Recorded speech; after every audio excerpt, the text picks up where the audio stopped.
Salut, c'est Jérémy, j'ai fait une formation, ça s'appelle la pompe à fric. C'est une formation dans laquelle je te montre tout ce qu'il faut faire pour récupérer de l'argent qui t'appartient déjà. Ça va concerner des comptes oubliés, ça va concerner des aides non touchées, ça concerne aussi des remboursements perdus, des crédits d'impôt ratés, ça concerne aussi des frais bancaires abusifs. Dans cette formation, je te donne la liste complète de tout ce qu'il faut faire pour forcer l'État, les banques, les assurances à te rendre ton dû. À la clé, c'est des centaines, voire des milliers d'euros que tu vas pouvoir récupérer. Si ça t'intéresse, tu regardes, c'est dans le premier lien en description de cette vidéo. 10 milliards d'euros, tu m'as bien entendu, c'est énorme. C'est l'argent que les Français laissent sur la table chaque année. Il s'agit d'aides sociales qui existent, qui sont prévues, qui sont budgétées par l'État et pourtant dont personne ne profite pour une raison bien simple, c'est parce que ces aides ne sont pas réclamées, ne sont pas demandées. Pour te donner une petite idée de ce que ça représente, 10 milliards, c'est plus que le budget annuel de la ville de Lyon. C'est plus que le budget annuel de la ville de Marseille. C'est colossal, c'est énorme. Et le pire dans tout ça, c'est que cet argent, il est peut-être, partiellement du moins, à toi. C'est-à-dire qu'il y a une partie de cet argent dont tu pourrais bénéficier, auquel tu as droit. C'est pas un cadeau qu'on te fait, c'est ton pognon. Et je crois que ça va. On paye quand même suffisamment d'impôts en France pour que quand il y ait des aides auxquelles tu puisses prétendre, tu puisses normalement en profiter, n'est-ce pas? Cet argent, il t'attend dans les caisses de l'État. Mais personne, je dis bien personne, ne viendra te prévenir de ton droit. Personne ne va t'envoyer ni un courrier, ni un email. Personne ne va prendre un téléphone et te passer un coup de fil. Du coup, cet argent, il est là, il dort, et toi, tu passes à côté, tout simplement. Ces droits auxquels normalement tu peux prétendre, mais auxquels que tu perçois pas en fin de compte ce pognon, c'est un pillage. Il n'y a pas d'autre mot, il n'y a pas d'autre manière de le dire. Rends-toi compte, le RSA, revenu de solidarité active, anciennement RMI qui était le revenu minimum d'insertion, c'est 36% des gens qui y ont droit et qui pourtant ne le demandent pas. C'est complètement dingue. C'est plus d'un tiers des gens qui peuvent y prétendre, mais qui n'en font pas la demande. Un autre exemple, la prime d'activité, c'est 27% des gens qui y ont droit et qui ne la demandent pas. 27% des gens qui pourraient la toucher, qui ont le droit de la toucher, mais qui ne la touchent pas. Peut-être t'en fais partie. Le pompon, là c'est vraiment le best-of, c'est le chèque énergie. C'est 97% de non-recours, c'est effrayant. Ça veut dire que sur 100 personnes qui ont le droit de percevoir un chèque énergie, et Dieu sait que c'est cher l'énergie, ça comprend l'électricité, le gaz, le fioul, même le bois de chauffage, il n'y a que 3% qui en profitent, c'est complètement dingue. Alors ces chiffres-là, c'est pas moi qui les invente, ils sortent pas de mon chapeau, c'est des chiffres qui viennent de la direction de la recherche et des études du ministère des Solidarités. Ça veut dire que c'est l'État lui-même qui reconnaît l'ampleur du désastre. Alors, pourquoi cet argent dort? Pourquoi les gens laissent autant de pognon sur la table, de l'argent, du fric dont ils auraient bien besoin aujourd'hui? Pourquoi tu ne réclames pas ton dû? Elle est là la vraie question. La première raison, c'est l'ignorance. Tout simplement, c'est des gens qui ne savent pas ou que ces aides existent ou qu'ils y ont droit. Pourquoi? Tout simplement parce que personne ne leur en a parlé. C'est pas au programme à l'école. C'est pas au journal de 20 heures. L'administration, c'est certainement pas elle qui va aller mettre des panneaux dans la rue pour te dire « Hey Coco, peut-être que t'as droit à ceci et cela. En as-tu fait la demande ?» Bah non. Du coup, personne te le dit, et tu payes des impôts, et t'as droit à des aides, et t'en profites pas. Je trouve ça lamentable, voilà. Alors, il y a une autre raison, c'est aussi ce qu'on appelle l'auto-exclusion. C'est-à-dire des gens, peut-être t'en fais partie, qui y ont droit et qui pourtant se disent de base « Mais non, c'est pas pour moi, c'est pour les gens qui sont dans le besoin ». Donc en fait, ils s'excluent eux-mêmes sans peut-être même avoir fait l'effort de vérifier. Ça veut dire qu'ils n'ont pas regardé les critères. Ça veut dire qu'ils décident eux-mêmes qu'ils ne sont pas éligibles. Voilà. C'est comme si tu te disais oh bah non, c'est pas pour moi, du coup, tu ne vas même pas faire l'effort de vérifier. C'est bête, parce que en pensant de cette manière, tu laisses du pognon sur la table. Alors, parmi les gens qui pensent de cette façon-là, il y a aussi peut-être un effet, parfois un peu de honte, tu sais. Comme si le fait de repercevoir une aide, c'était quelque chose de honteux. Oui, c'est un sentiment qui existe aussi parfois pour certaines personnes de la population. Dans ma jeunesse, il m'est arrivé d'avoir des grosses difficultés, de me retrouver au RSA. J'ai pas peur de le dire. J'étais un peu honteux, je dois le dire. C'est vrai, c'est la vérité. Il y a une troisième raison qui fait que plein de gens ont droit à des aides et n'en profitent pas. C'est la complexité administrative. Tu vois, j'ai essayé de représenter ça avec un labyrinthe. Parce que c'est parfois un peu ça, l'administration, tu sais, c'est comme dans le Astérix, les 12 travaux d'Astérix, quand ils sont dans la maison qui rend fou, tu sais, c'est l'épreuve, parce qu'ils doivent obtenir un formulaire et ils n'y arrivent jamais. Enfin, si, ils finissent par y arriver, mais à quel prix? C'est-à-dire que tu as un système qui est littéralement conçu, pensé pour que tu lâches l'affaire, quoi. Trop de formulaires, trop de démarches, trop compliqué, trop de justificatifs à fournir. Bah oui, c'est sûr que si tu demandes à l'État des aides, il va falloir fournir de la paperasse, ça c'est sûr. Bref, les gens ils se disent trop de galères, moi je fais une phobie administrative, donc je ne vais pas encore me rajouter une couche de problèmes pour aller gratter 3 francs 6 sous, ça n'en vaut pas la peine. Je le sais, il y a des gens qui pensent comme ça, peut-être t'en fais partie. Ils se disent, bof, c'est beaucoup d'efforts pour ce que ça va me rapporter, du coup, ils ne prennent même pas la peine d'essayer, voilà. Sauf que, viens pas te plaindre que tu veux essayer de mieux t'en sortir si t'as droit à des aides et que t'en fais pas la demande, Je dis ça parce que ces aides-là, en cumulé, ça va représenter des centaines, voire des milliers d'euros par an. Tu peux te passer, toi, d'avoir des milliers d'euros par an en plus? Et encore une fois, j'insiste, c'est pas un cadeau qu'on te fait. C'est ton droit, c'est ton dû, il est à toi cet argent, voilà. L'État ne t'appellera jamais pour te donner de l'argent, ça n'existe pas. Et en vérité, c'est ça le vrai problème. C'est ça le fond du problème, c'est ça que personne ne dit. Pourquoi? Parce que l'État, il sait que tu existes. Il a ton numéro de sécurité sociale, il a ton numéro fiscal, il a ton numéro de téléphone, il a ton email, il a ton adresse, il sait tout l'État. Il sait combien tu gagnes, il sait si t'es marié, il sait combien t'as de gosses. Il sait aussi si t'es propriétaire, si t'es locataire, si t'as des biens en locatif. Bientôt, il saura même ce que t'as bouffé hier soir. Bref, il pourrait bien calculer automatiquement les droits auxquels t'as droit. Je sais pas, ça me semble évident. C'est pas bien compliqué de faire tourner un petit programme comme ça, quoi. Il pourrait croiser les bases de données. Il pourrait même te verser directement ce qui te revient. Et ça pourrait se faire sans que tu n'aies rien à demander. On cherche des moyens d'aider les gens, de faire en sorte qu'ils soient moins dans la galère. Si on commençait par leur donner leur dû, ce serait peut-être déjà pas mal. Mais l'État ne le fait pas. Voilà. Et puis après, on va vouloir t'expliquer que l'État veut le bien des gens. Bien sûr. Et ça, c'est vrai de tout gouvernement. Gouvernement socialiste ou autre chose, ça a toujours été la même affaire. Il t'appellera jamais pour te donner de l'argent. Jamais. Le système est conçu pour que ce soit toi qui sois obligé de faire la démarche de réclamer. Et puis attention, en plus, il faut y mettre les formes, et fournir des justificatifs, expliquer par A plus B, etc. C'est à toi de prouver que tu as droit à quelque chose, alors qu'ils ont pourtant tous les éléments en main. Ça veut dire que tu dois remplir les formulaires, tu dois fournir les justificatifs, et quand ça traîne, c'est aussi à toi de devoir relancer. Et si tu viens pas le chercher, l'argent, il va rester dans leur caisse. Alors attention, ça c'est crucial, c'est vraiment l'information la plus importante de cette vidéo, c'est que la plupart des aides sociales auxquelles tu as droit ne sont pas rétroactives. Ça veut dire quoi concrètement? Tout simplement que si jamais tu fais ta demande en décembre, tous les mois précédents, ils sont perdus, alors que tu y avais droit. Janvier, février, mars, avril, mai, juin, juillet, août, septembre, octobre, novembre, perdu. Pourquoi? Parce que t'as pas fait ta demande en temps et en heure. 11 mois que tu ne reverras jamais. Alors supposons que ça représente une aide de 200 € par mois perdu pendant 11 mois. Tu le vois, je te l'ai noté dans la slide, ça fait 2200 € qui sont envolés pour toujours, que tu ne reverras jamais. C'est de l'argent avec lequel t'as pas pu te faire plaisir, c'est de l'argent avec lequel, t'as pas pu l'utiliser, c'est tout. Peut-être que ça aurait été utile pour tes enfants, peut-être que ça aurait été utile pour un petit placement, peut-être que ça aurait été utile pour une réparation sur la bagnole. Mais pourtant, tu y avais droit, tu les as pas eu. Voilà, c'est trop tard. Donc ça, c'est vraiment le message fort que tu dois vraiment capter, c'est que chaque mois de retard, c'est de l'argent que tu laisses sur la table. Il y a aussi un autre piège, c'est un piège dans lequel beaucoup de gens tombent, y compris les gens qui ont déjà fait des demandes d'aide. Je dirais plutôt même ceux qui ont réussi à obtenir l'aide. C'est que pour certaines aides que tu as obtenues, eh bien, il faut fournir des documents et faire la démarche de renouvellement.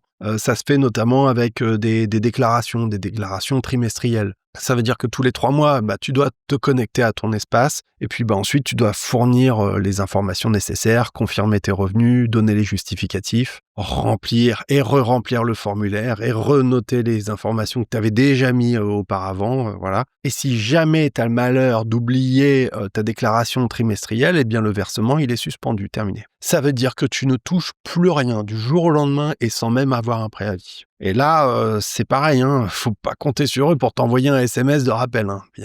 Tu rêves. C'est à toi de t'en souvenir, ça veut dire que c'est à toi de faire la démarche, de le noter dans ton agenda, de te mettre un rappel, voilà. On pense que les aides sociales, c'est réservé à ceux qu'on appelle, souvent avec du mépris, les cassos, les cas sociaux. En fait, si tu crois ça, t'es en train de te fourrer le doigt dans l'œil, mais alors jusqu'au trou de balle, je te le dis tout de suite. C'est un gros préjugé, ce sont de gros préjugés qu'il faut absolument casser le plus vite possible. Quand on parle d'aide sociale, les gens ils pensent tout de suite RSA, minima sociaux, les gens qui sont vraiment dans la grosse galère, les gens qui sont sans emploi, les gens qui sont en grande difficulté. Moi-même, j'ai longtemps pensé comme ça, je dois te le dire. Du coup, tu te dis, moi je suis pas un cassos, donc tout ça, ça n'est pas pour moi. Je roule pas sur l'or, mais je me débrouille comme je peux, etc. Et puis, il y a les petits malins, on en connaît tous, qui connaissent parfaitement toutes les techniques, tous les dispositifs, et qui arrivent à gauler des aides ici à droite, des aides ici à gauche, etc., des aides locales, et qui arrivent à très très bien s'en sortir, sans pour autant avoir des revenus de base qui sont plus importants que les tiens. Alors, plutôt que d'être dans la jalousie, mieux vaudrait peut-être comprendre que finalement, ils sont pas bêtes, parce qu'ils font que réclamer ce à quoi ils ont droit, ce à quoi tu as probablement droit toi aussi.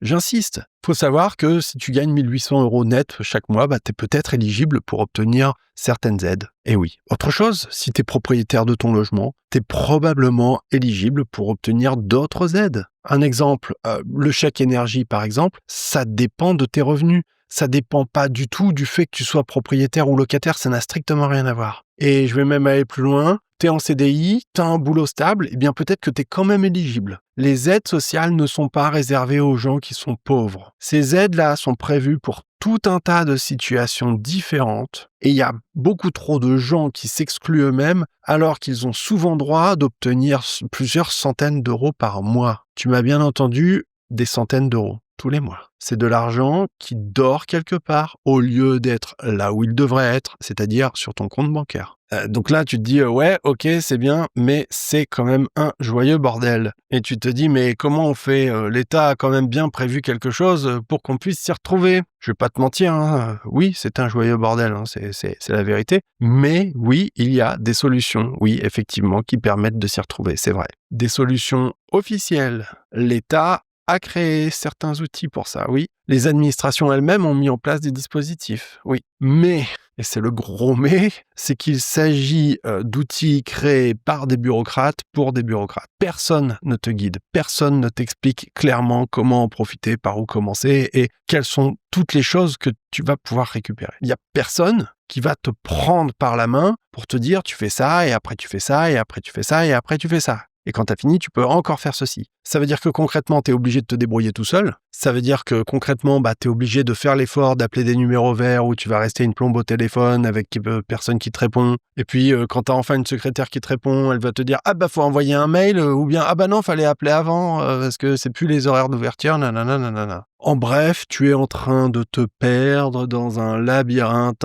administratif qui est mal conçu. Tu sais, t'es comme Astérix et Obélix dans la maison qui rend fou. Là, c'est exactement ça. Je te dis, c'est un système qui est conçu, qui est pensé pour décourager les gens. J'en suis persuadé. Alors, c'est exactement la raison pour laquelle j'ai créé la pompe Afrique. Parce que ce que je te raconte là depuis le début, c'est le constat de la situation. C'est le problème. Mais montrer, démontrer, exposer le problème, ça ne suffit pas. Ce qu'il faut, c'est apporter des solutions concrètes, des méthodes qui marchent, qui ont fait leurs preuves, qui sont claires, que n'importe qui peut appliquer facilement. Et c'est exactement pour ça que j'ai créé la pompe Afrique. Voilà.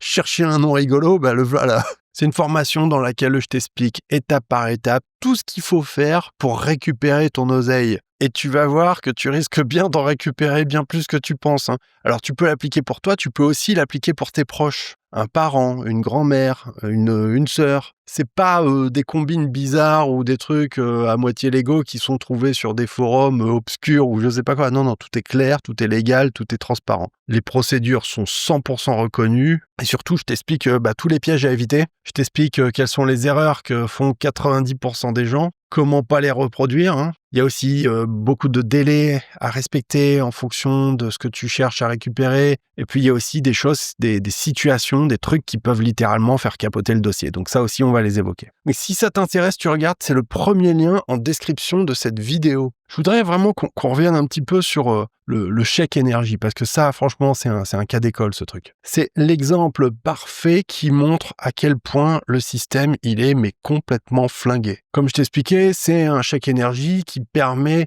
justement de t'aider à payer l'électricité, mais aussi le gaz, le fuel et même le bois de chauffage. C'est un montant qui va de 48 € à 277 € par an. Et ça, c'est selon ta situation. Donc tu vas me dire, ah, c'est pas des millions, etc. Oui, mais c'est ton argent, c'est ton pognon, merde, je sais pas quoi, voilà. Avant, ce chèque, il était dans ta taxe d'habitation. L'administration savait qui habitait où. L'administration connaissait, d'ailleurs elle connaît toujours, les revenus de tout le monde. Et donc, tout était automatique et ton chèque arrivait directement dans ta boîte aux lettres sans rien faire. Mais maintenant que la taxe d'habitation a été supprimée, eh bien l'administration, du moins une partie de cette administration, elle a perdu ta trace. Bon, s'ils cherchaient bien, ils pourraient la retrouver, hein, c'est pas bien difficile. Hein. Mais c'est à toi de faire cette démarche pour récupérer ce chèque énergie. Un exemple tout bête, tu as déménagé récemment, peut-être que ta situation personnelle, tes revenus, etc., peut-être que ça a évolué, peut-être que ça a changé, peut-être qu'il y a 1 ou 2 enfants qu'il n'y avait pas avant. Résultat des courses, il y a de bonnes chances que tu sois passé entre les mailles du filet. Hein. Ça veut dire que concrètement, tu devrais recevoir ce chèque, mais il n'arrive jamais. Et c'est exactement comme ça qu'on arrive à ce chiffre hallucinant de 97% de non-recours chez les nouveaux bénéficiaires. Une autre aide, tiens, dont j'aimerais qu'on parle, c'est la prime d'activité. C'est jusqu'à 300 € de plus par mois. Il y a énormément de gens qui n'en ont jamais entendu parler ou qui pensent que ça ne les concerne pas. Peut-être que t'en fais partie. Il faut savoir que le plafond pour y avoir droit, c'est à peu près 2100 € net par mois pour une personne seule. Je dis à peu près parce que d'une année sur l'autre, tu sais, c'est des montants qui sont réévalués, etc. Ça veut dire que si tu touches moins de 2100 € par mois, potentiellement, tu as tout à fait le droit de percevoir cette prime. Il faut savoir que plus tu vas être proche du SMIC, plus le montant de cette prime sera élevé. Si tu veux, c'est en quelque sorte un complément de revenu qui est destiné aux travailleurs dits modestes. Et malheureusement, ce complément de revenu, il y a beaucoup trop de personnes qui oublient tout simplement de le demander. Ou bien ils pensent que c'est pas pour eux, ou bien ils savent même pas que ça existe, ou bien ils n'ont jamais fait la démarche. Voilà. On parle de 27% de non-recours. T'imagines, c'est encore pareil, c'est encore un tiers. En tout cas, c'est plus du quart des gens qui ont droit, qui pourraient avoir 300 balles de plus par mois et qui les ont pas. Je te dis, il est probable que toi-même tu laisses du pognon sur la table. Hein. Et c'est là que tu commences à capter un petit peu la situation, le tableau d'ensemble. C'est qu'en fait, c'est une boucle infernale, ce truc, ni plus ni moins. On a de l'argent qui n'est pas réclamé parce que les gens ne savent pas qu'il existe ou bien parce qu'ils pensent ne pas pouvoir y prétendre, ne pas y avoir droit. À côté de ça, t'as l'État qui reste silencieux parce qu'il part du principe que c'est à toi de faire la démarche de le réclamer, c'est pas à lui de venir te le donner alors que pourtant c'est ton dû. En plus de ça, on va se retrouver avec un système qui est complexe, avec des couches, avec un système de millefeuille administratif qui est chaotique. Encore une fois, c'est un système compliqué, pensé par des bureaucrates pour des bureaucrates. À côté de ça, on a un système d'aide qui bien souvent n'est pas rétroactif, quasi tout le temps même d'ailleurs. Ou s'il est rétroactif, ça va être seulement pendant une durée limitée. Enfin bref, tu vois que forcément, voilà, il faut s'y prendre vite. Hein. Je te dis, la plupart du temps, 1 mois de retard, c'est de l'argent de perdu. Hein. Et t'auras beau le réclamer, c'est même pas la peine. Et voilà, et la boucle, elle reste, ça continue de tourner comme ça. De l'argent non réclamé, un état silencieux, complexité, etc., etc. Résultat des courses, c'est chaque mois, chaque trimestre, chaque année, depuis des années, c'est des milliards d'euros que les gens ne perçoivent pas, alors que pourtant c'est leur dû. C'est de l'argent qui reste dans les caisses de l'État qui continue de te dire qu'il est endetté jusqu'aux oreilles et qui va continuer de te taxer jusqu'à l'os pour payer des aides sociales à des gens qui ne les réclament pas. Voilà. Alors attention, je suis pas en train de dire que tout le monde ne réclame pas les aides, mais les chiffres quand même sont notables, si je puis dire. Donc toi, là-dedans, si tu es dans cette boucle, à différentes échelles, je te dis, peut-être que tu pourrais récupérer beaucoup ou pas beaucoup, ça dépend de ta situation, mais la plupart des gens peuvent récupérer au moins quelque chose. Si tu es là-dedans, depuis un moment, c'est de l'argent que tu as perdu et tu vas continuer à en perdre pendant longtemps, hein. Sauf si tu te bouges les miches. Et pour ça, il n'y a pas 50 000 solutions, il faut casser la boucle. Voilà. Juste, je récapitule, c'est 10 milliards d'euros d'aides sociales qui sont non réclamées chaque année. C'est 30% des Français qui passent à côté de leurs droits, même partiellement. C'est des aides qui ne sont pas rétroactives. C'est chaque mois du retard. Et chaque mois de retard, c'est de l'argent qui est perdu pour toujours. Avec en plus un gouvernement, un État qui ne te préviendra jamais, quelle que soit sa couleur politique, hein. Des démarches chaotiques que personne ne t'explique. Et c'est évidemment la raison pour laquelle j'ai créé la Pompe à Fric. Si ça t'intéresse, tu regardes. C'est le premier lien en description de cette vidéo qui va te permettre d'accéder à cette formation vidéo. Ça va te permettre de réussir à récupérer ton argent. Et cet argent, il est à toi, il t'appartient, ça n'est pas un cadeau. Il y a peut-être des dizaines, des centaines, voire des milliers d'euros que tu n'as pas récupérés. Cet argent, il porte ton nom, tu y as droit. Ça n'est